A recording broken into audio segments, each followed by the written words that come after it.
Welcome back to the Dream Home Renovation Podcast.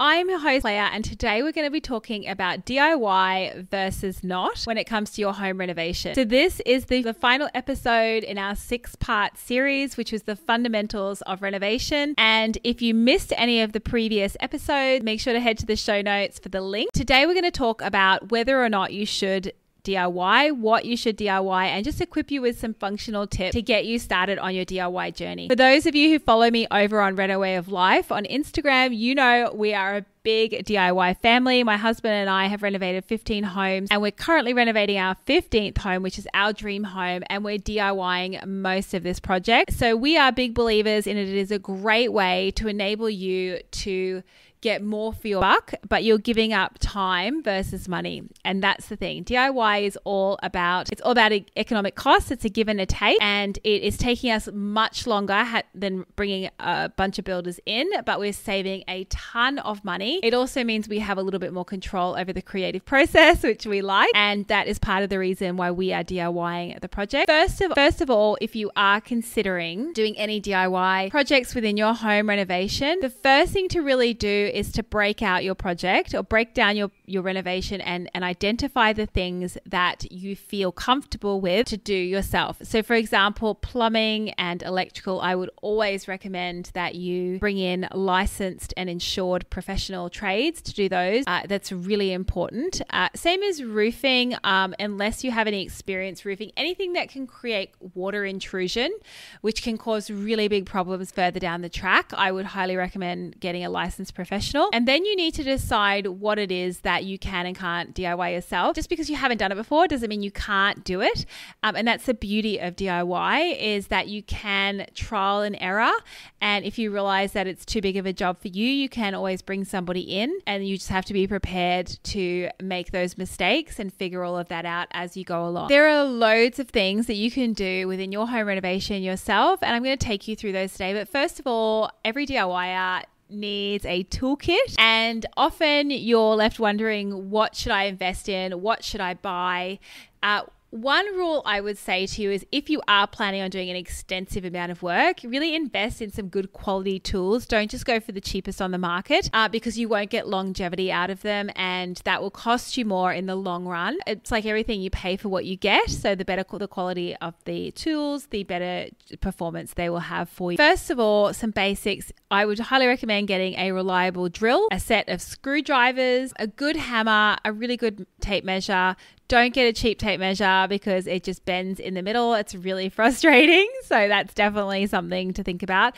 And PPE is so critical. So you want to get some eye protection, just some clear glasses. You can pick all this stuff up at Bunnings. You want to get some gloves. To be honest, gloves help you.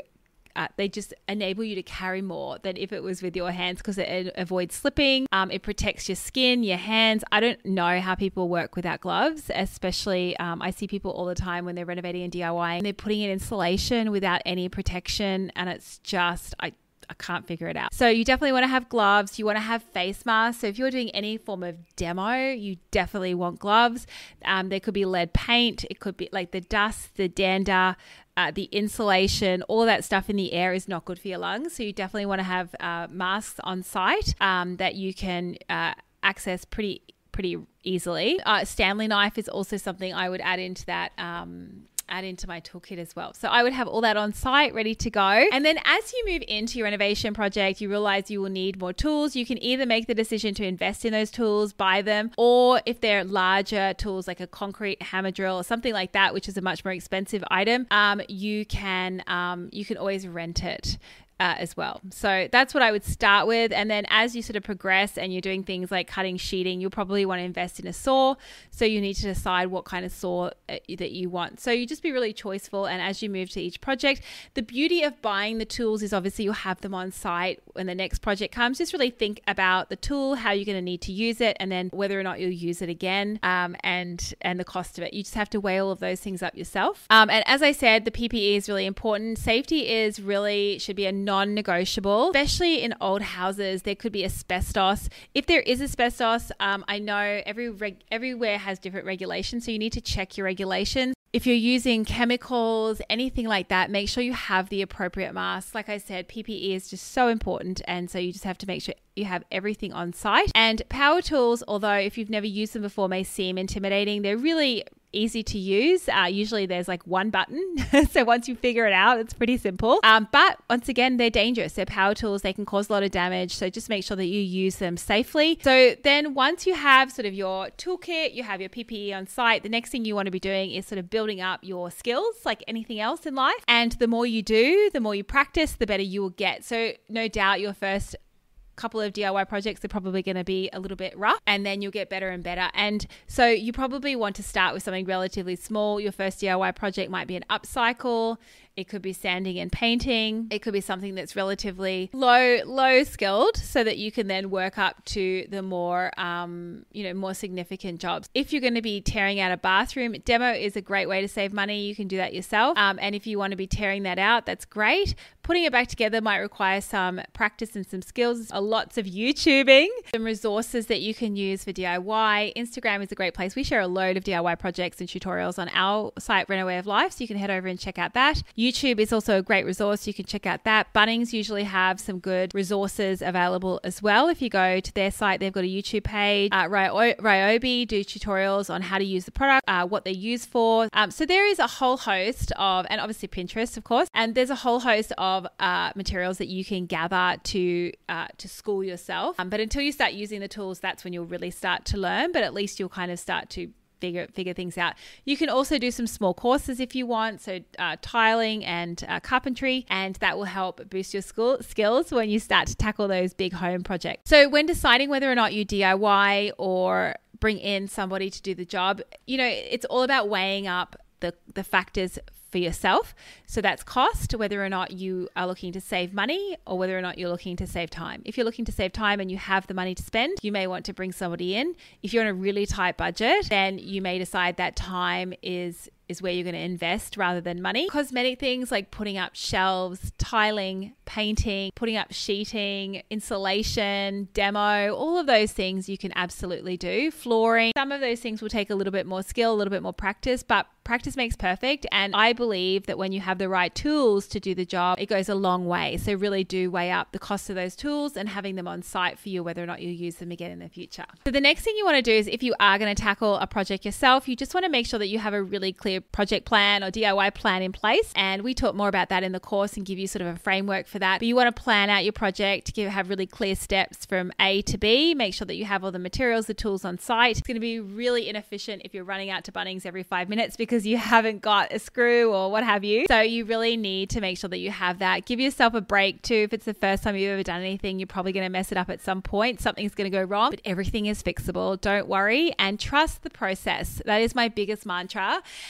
You will find that things look horrendous until they don't. So trust the process, and even though it might not look great right now, just trust the process that you're doing, and at the end, hopefully it will turn out for you. And for cost saving tips, huge fan of repurposing, reusing. Use materials that you've taken out of the house in other areas. Look on Facebook Marketplace, look on salvage yards if you're planning to bring in items to renovate your home. It's a great resource to save money and also repurpose, and it's great for the environment. It's a far more sustainable way to renovate. It's something that's really important to us as far as our renovation, and it also helps to keep those costs down, which is probably why you're DIYing. So that's probably quite helpful. I thought I'd touch on some common DIY mistakes before we wrap up here. First things first is to stay organized. That it can be a really fatal error to get yourself disorganized and not have everything on site. The more organized you are, the more clear you will be thinking, which means that you will be able to do a good job. If it is getting overwhelming, walk away. That is definitely a tip I have for you. The other things that you can really,